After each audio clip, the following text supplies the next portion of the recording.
எல்லோரும் எப்படி இருக்கீங்க? இப்போ வந்து குழந்தைங்களுக்கு வந்து ஈஸியான ஒரு ஸ்நாக்ஸு டக்குன்னு செய்கிற வீட்டில் இருக்க பொருளை வச்சு செய்கிற ஸ்நாக்ஸு அது வந்து எப்படின்னு பார்க்கலாம். அது வந்து ஒரு மெஷரிங் கப்பில் 1/2 கப்பு வந்து பொட்டுக்கடலை எடுத்துக்கோங்க.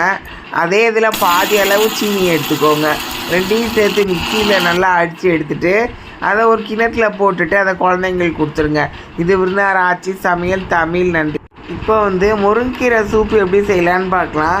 நம்ம வீட்டிலே முருங்கை மரம் இருந்துச்சுன்னா அந்த மரத்தில் அவங்க பறிச்சுட்டு உடனே செய்கிற மாதிரி செய்யுங்க. அப்படி செஞ்சிங்கன்னா வந்து நல்லா ஃப்ரெஷ்ஷாக இருக்கும்.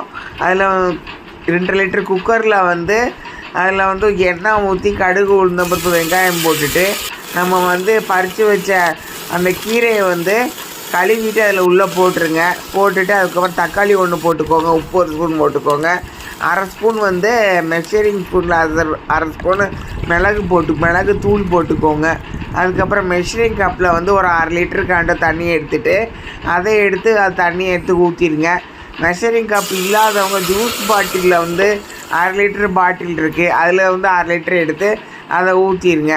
ஊற்றிட்டு அதுக்கப்புறம் கேஸ் ஸ்டவ்வில் வச்சுட்டு ஃபுல் ஃப்ளேமில் வச்சுக்கோங்க.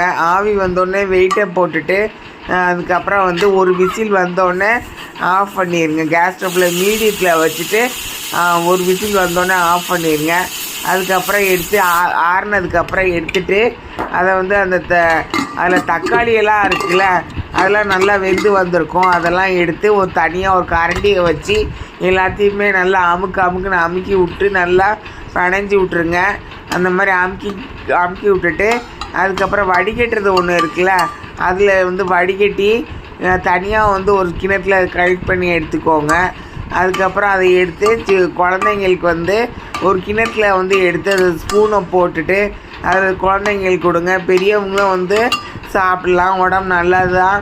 அந்த எல்லோரும் சாப்பிட்டு இதை மாதிரி சமைச்சு சாப்பிட்டுட்டு உங்கள் கமெண்ட்ஸ் எல்லாம் வந்து எனக்கு அனுப்புங்க. இது மாதிரி சமைச்சு சாப்பிட்டுட்டு. நன்றி.